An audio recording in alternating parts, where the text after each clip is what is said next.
नमस्कार भाई साहब। आईपीएल 2025 से पहले केकेआर को लेकर बड़ा अपडेट आया है। कई बड़ी खबरें आई हैं, चलिए आप लोगों को फटाफट बता देते हैं, क्योंकि आईपीएल 2025 से पहले हर टीम का जो अपडेट आता है, बड़ा अपडेट, वो आप लोगों को बताते हैं। लेकिन भाई साहब केकेआर को लेकर तो सबसे बड़ी टेंशन एक है, और भाई साहब माथा पकड़ रखा है क्रिकेट फैंस ने। अरे केकेआर वालों, कप्तान बना लो यार। हर क्रिकेट फैंस केकेआर का यही बोल रहा है कि केकेआर वालों भैया अपना नया कप्तान बना लो यार। नहीं बनाओगे तो कैसे कैसे आईपीएल में जाओगे? बिना कप्तान के आईपीएल के थोड़ी खेलेगी टीम।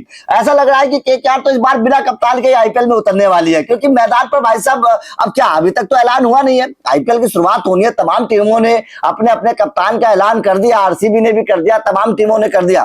केकेआर पता नहीं किस सोच में बैठी है अभी तक कि भाई साहब कप्तान तो बनाना ही नहीं है। पता नहीं बिना कप्तान के इस बार केकेआर मैदान पर उतरेगी, ऐसा लग रहा है। और ऐसा हुआ नहीं है। ऐसा अगर हो गया तो केकेआर इतिहास रच देगी भाई साहब, इतिहास रच देगी कि बिना कप्तान के मैदान पर उतर गए हो। मतलब सीनियर खिलाड़ी को जिम्मेदारी सौंप दीजिए कि राणे साहब आप कप्तान नहीं है, लेकिन आप बस खिलाड़ियों को बता दीजिए कि गेंदबाजी बल्लेबाजी किस किस को करनी है। ऐसा हो सकता है। लेकिन भाई साहब केकेआर के कप्तान को लेकर जो पंडित साहब है, चंद्रकांत पंडित जी का एक बहुत बड़ी भविष्यवाणी हुई है। मतलब भविष्यवाणी क्या, पंडित जी ने एक बहुत बड़ी बात कही है केकेआर के कैप्टन को लेकर, नए कप्तान को लेकर, क्योंकि पंडित जी की राय जरूर मांगी जाएगी। पंडित जी की राय के चलते ही खबर है सूत्रों के हवाले से कि वेंकटेश अय्यर को इतनी मोटी रकम दे दी गई है, क्योंकि पंडित जी मध्य प्रदेश में है और वेंकटेश अय्यर भी मध्य प्रदेश में खेलते हैं। तो वेंकटेश अय्यर ने पंडित जी से बोला होगा कि पंडित जी मैं तो रिलीज हो गया हूं भैया, मेरा कुछ करिए। तो पंडित जी ने वेंकटेश अय्यर को रिटेन किया, मतलब खरीदवा दिया 23 करोड़ रुपए में। किस्मत खोल दी पंडित जी ने वेंकटेश अय्यर की। अब कप्तान को लेकर भी पंडित जी की राय जरूर ली जाएगी, और पंडित जी से पूछा गया तो पंडित जी ने एक बहुत बड़ा जवाब दिया। पंडित जी ने कहा कि आने वाले 2-3 दिन में केकेआर के कप्तान का ऐलान हो जाएगा। अब वो 2-3 दिन में केकेआर के कप्तान का ऐलान करना कब होगा, मतलब ये साफ है कि बहुत जल्दी, एक हफ्ते के अंदर अंदर शायद केकेआर का कप्तान कौन होगा इस बात का पता चल जाएगा। अब केकेआर के कप्तान को लेकर जो चर्चा चल रही है इस वक्त, सूत्रों के हवाले से जो खबर है वो बड़ी हैरान करने वाली बात है। और जाहिर तौर पर हर क्रिकेट फैंस इस बात से हैरान है कि केकेआर आखिर ऐसा क्यों करना चाहती है। आखिर केकेआर 2024 में जो टीम चैंपियन बनी है, 2024 में जिस टीम ने खिताब जीता है, वो टीम ऐसा कैजुअल फैसला कैसे ले सकती है, इस तरीके का एक हैरान करने वाला फैसला कैसे ले सकती है? क्योंकि खबर यह है कि चंद्रकांत पंडित जो है ना, वो भाई साहब वेंकटेश अय्यर को केवल 23 करोड़ रुपए दिलवाकर ही नहीं मानेंगे। चंद्रकांत पंडित वेंकटेश अय्यर को भाई साहब कप्तान बनाकर मानेंगे। खबर यह है सूत्रों के हवाले से कि केकेआर ने वेंकटेश अय्यर को खरीदा ही इतना महंगा इसलिए था ताकि उनको कप्तान बनाया जाए।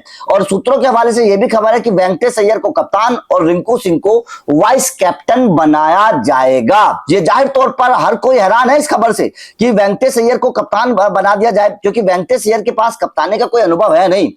बिल्कुल फ्रेश है कप्तानी के मामले में वेंकटेश अय्यर। तो इस मामले में बड़ा मतलब डामाडोल है मामला। क्रिकेट फैंस भी केकेआर के ये कह रहे हैं भैया इससे तो अच्छा रिंकू सिंह को कैप्टन बना दीजिए, कम से कम उनको कप्तानी का अनुभव तो है। अजिंक्य रहाणे जैसा खिलाड़ी आपके पास है, आप उसको बना दीजिए, उसको भी कप्तानी का अनुभव है। मतलब केकेआर के पास ऐसे तो सीनियर खिलाड़ियों की कमी नहीं है। आपके पास क्विंटन डिकॉक है, आपके पास सुनील नरेन है, रसेल है, सीनियर खिलाड़ियों की केकेआर के पास कोई कमी नहीं है। तो अजिंक्य रहाणे को कप्तान बनाने की ऐसी क्या जल्दबाजी है, ये केकेआर के फैंस का कहना है। लेकिन जाहिर तौर पर अगर वेंकटेश अय्यर को कप्तान बनाया जाता है तो मामला थोड़ा सा फंस सकता है, क्योंकि उतना तजुर्बा है नहीं वेंकटेश अय्यर को कप्तानी का। उतना क्या मतलब बिल्कुल जीरो है कप्तानी के मामले में। तो अगर मैं बात करूं तो ये सबसे पहला अपडेट तो यह कैप्टनसी को लेकर कि केकेआर का जो कप्तान है वो एक हफ्ते में शायद अनाउंसमेंट हो जाएगा, और वेंकटेश अय्यर को कप्तान बनाया जा सकता है, रिंकू सिंह को वाइस कैप्टन बनाया जा सकता है। अब भाई साहब मुझे तो समझ में बात नहीं आ रही है कि रिंकू सिंह को जब आप वाइस कैप्टन ही बना रहे हैं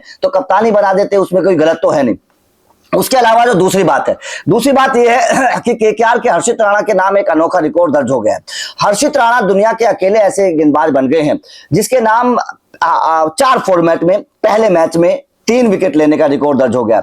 T20 में डेब्यू किया 3 विकेट, टेस्ट में डेब्यू किया 3 विकेट, वनडे में डेब्यू किया 3 विकेट, चैंपियंस ट्रॉफी के पहले मैच में 3 विकेट। मतलब हर्षित राणा चारों फॉर्मेट में, फॉर्मेट तो 3 ही होते हैं, लेकिन चैंपियंस ट्रॉफी के फॉर्मेट को अगर मैं अलग रखूं तो मतलब साफ है कि चारों मैच उन सीरीज में, टूर्नामेंट में, चारों फॉर्मेट को अगर मैं बोलूं तो हर्षित राणा पहले मैच में 3 विकेट लेने वाले गेंदबाज बन गए हैं। ये जाहिर तौर पर केकेआर के लिए एक बहुत बड़ी ताकत वाली बात है, क्योंकि ऐसी ताकत मुझे पिछले 1 साल में किसी टीम के पास नजर नहीं आई है। आपका हर्षित राणा लगातार परफॉर्मेंस कर रहा है, वरुण चक्रवर्ती लगातार परफॉर्मेंस कर रहा है, तो ये जाहिर तौर पर केकेआर की एक बहुत बड़ी ताकत है कि आपके पास 2 ऐसे गेंदबाज हैं जिनका पिछले 1 साल में परफॉर्मेंस अगर मैं देखूं तो सबसे बेहतर रहा है, उनका ग्राफ लगातार ऊपर गया। तो ये केकेआर के लिए बहुत बड़ी बात है अगर मैं आईपीएल 2025 से पहले बात करूं।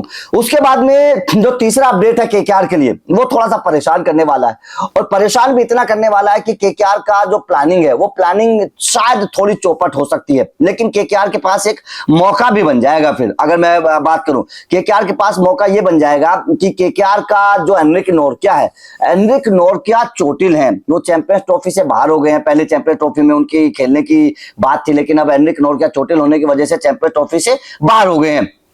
अपडेट ये है कि नोरकिया की जो इंजरी है वो थोड़ी सी सीरियस है।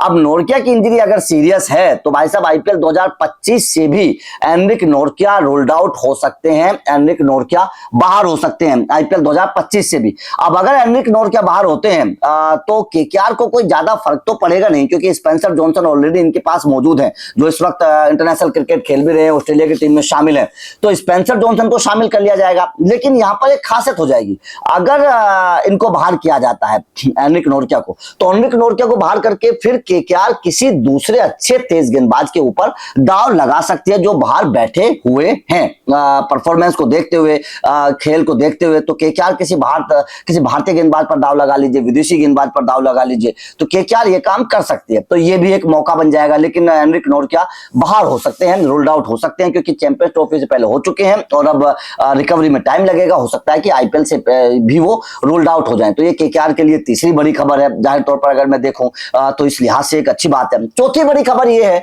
कि अजिंक्य रहाणे की फॉर्म लगातार जारी है। अजिंक्य रहाणे लगातार बेहतर बल्लेबाजी कर रहे हैं। हाल ही में जो रणजी ट्रॉफी का मैच खेला गया मुंबई का, उस मुकाबले में भी अजिंक्य रहाणे ने शानदार परफॉर्मेंस करके दिखाया है और शतक लगाया है। तो अजिंक्य रहाणे का जो बल्ला है वो भाई साहब रुकने का नाम नहीं ले रहा है, वो लगातार परफॉर्मेंस कर रहे हैं, लगातार शानदार परफॉर्मेंस कर रहे हैं, और ये केकेआर के लिहाज से अगर मैं बात करूं तो बहुत अच्छी बात है केकेआर के लिए। अजिंक्य रहाणे का बल्ला चलना, अजिंक्य रहाणे का लगातार रन बनाना, ये केकेआर के लिए बड़ी पॉजिटिव बात है। और पांचवी अगर मैं बात करूं तो पांचवी बात यह है कि 21 तारीख से भाई साहब केकेआर ने अपना ट्रेनिंग कैंप शुरू कर दिया है। आईपीएल 2025 से पहले 21 तारीख को हर खिलाड़ी जो मतलब टीम इंडिया के साथ नहीं है या फिर बाकी क्रिकेट नहीं खेल रहे हैं, वो खिलाड़ी 21 तारीख को भाई साहब मैदान पर पहुंच जाएंगे और अपनी प्रैक्टिस शुरू कर देंगे। केकेआर का जो ट्रेनिंग कैंप है वो 21 तारीख से शुरू हो गया है और अब बस तैयारी की बात है, तैयारी शुरू हो जाएगी। और केकेआर के जो तमाम, क्योंकि रिंकू सिंह कहीं नहीं है, रिंकू तैयारी करने लगेंगे, बाकी वेंकटेश अय्यर कहीं नहीं है, वेंकटेश तैयारी करने लगेंगे, कई सारे और खिलाड़ी, रमनदीप सिंह कहीं नहीं है, रमनदीप सिंह तैयारी करने लगेंगे। ऐसे खिलाड़ी जो हैं वो अब तैयारी करने लगेंगे आईपीएल 2025 से पहले। तो ये 4-5 बड़ी खबरें थी केकेआर के लिहाज से, लेकिन जो सबसे बड़ी खबर है वो कैप्टनसी को लेकर है। जाहिर तौर पर कैप्टन कौन बनेगा इसके बारे में अभी भी किसी को पता नहीं है, एक हफ्ते में उसका फैसला आप लोगों को मिल जाएगा। और एनरिक नोरकिया के रोल्ड आउट होने की खबर ने भी हर किसी को परेशान किया हुआ है, लेकिन उनके रिप्लेसमेंट के तौर पर अब कौन आना चाहिए ये भी कमेंट करके आप मुझे जरूर बताइएगा। कप्तान कौन हो और एनरिक नोरकिया का रिप्लेसमेंट कौन हो, कमेंट करके बताइए। वीडियो अच्छी लगी तो लाइक कोशिश जरूर करिएगा, चैनल को सब्सक्राइब करिएगा, क्योंकि अपडेट लगातार हर टीम के मिलते रहेंगे। Thank you very much.